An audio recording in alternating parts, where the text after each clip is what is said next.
Police ಅಂದ್ರೆ ಭಯ ಅಲ್ಲ ಭರವಸೆ ಅಂತಾರೆ. ಎಂತದೇ ಕಷ್ಟ ಬಂದ್ರೂ ಕಾಪಾಡ್ತಾರೆ ಅನ್ನೋ ನಂಬಿಕೆ ಇದೆ.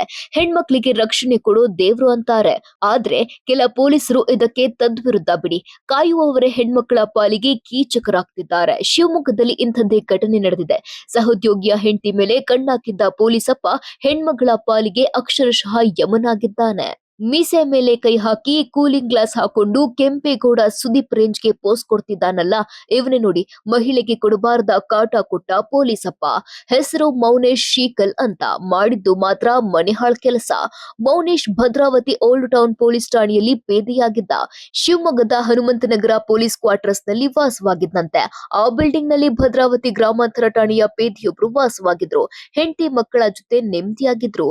ಆ ಸಂಸಾರದಲ್ಲಿ ಎಂಟ್ರಿ ಕೊಟ್ಟ ಮೌನೇಶ್ ಪೇದೆ ಪತ್ನಿ ರಕ್ಷಿತಾ ಮೇಲೆ ಕಣ್ಣಾಕಿದ್ದ. ನಿತ್ಯ ಅಶ್ಲೀಲ ಮೆಸೇಜ್ ಮಾಡಿ ಟಾರ್ಚರ್ ಕೊಡ್ತಿದ್ದಂತೆ.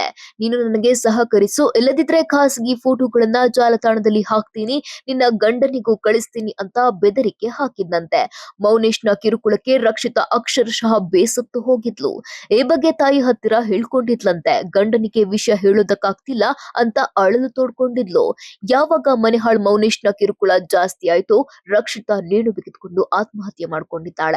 ಇದೀಗ ಭದ್ರಾವತಿ ಓಲ್ಡ್ ಟೌನ್ ಪೊಲೀಸ್ ಠಾಣೆಗೆ ರಕ್ಷಿತಾ ಪತಿ ದೂರು ನೀಡಿದ್ದಾರೆ. ಪ್ರಕರಣ ದಾಖಲಿಸಿಕೊಂಡ ಪೊಲೀಸರು ಆರೋಪಿಯನ್ನ ಅರೆಸ್ಟ್ ಮಾಡಿದ್ದಾರೆ.